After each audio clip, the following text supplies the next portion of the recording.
ഒരു വളരെ ലൈറ്റായിട്ടുള്ള ഒരു ലാലേട്ടൻ സിനിമ കാണാൻ പോകുന്ന ആൾക്കാർക്ക്, അല്ലെങ്കിൽ വളരെ നല്ല രീതിയിൽ എൻജോയ് ചെയ്യാൻ പറ്റുന്ന ഒരു ഫാമിലി എൻ്റർടൈനർ കാണാൻ പോകുന്നുണ്ടെങ്കിൽ തീർച്ചയായിട്ടും സെലക്ട് ചെയ്യേണ്ട ഒരു സിനിമയാണ് ഹൃദയപൂർവ്വം.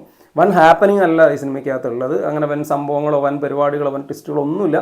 വളരെ സാവധാനം കഥ പറഞ്ഞു പോകുന്നു. പക്ഷേ വളരെ സിമ്പിളായിട്ട് ഓരോ സീനുകളും കണക്ട് ചെയ്തിരിക്കുക.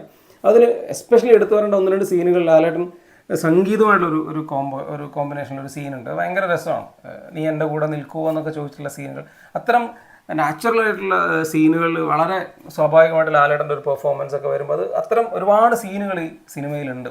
അപ്പോൾ ഈ സിനിമയുടെ ഒരു ഹൈലൈറ്റും അത്തരം സീനുകളാണ്. അത് കൂടുതൽ വന്നിരിക്കുന്നത് സംഗീതത്തിൻ്റെ കൂടെയാണ്. അപ്പോൾ തീർച്ചയായിട്ടും നല്ലൊരു സിനിമ കാണാമെന്നുള്ള ഉദ്ദേശത്തിൽ തീർച്ചയായിട്ടും ഈ ഓണക്കാലത്ത് ഫാമിലീസിന് ടിക്കറ്റ് എടുക്കാവുന്ന ഒരു സിനിമയാണ് ഹൃദയപൂർവ്വം. തീർച്ചയായിട്ടും തിയേറ്ററിൽ തന്നെ കാണുക. എന്താ പറയുക, അത്രയ്ക്ക് എൻജോയ് ചെയ്ത് കണ്ടിറങ്ങി പോരാൻ പറ്റുന്ന ഒരു സിനിമയാണ്. നമ്മുടെ ചുറ്റുപാടുകളും നമുക്ക് പരിചയമുള്ള ആളുകളെയൊക്കെ പോലെ പെരുമാറുന്ന കുറേ കഥാപാത്രങ്ങൾ ഈ സിനിമയിലുണ്ട്. അപ്പോൾ അങ്ങനെ ഒരുപാട്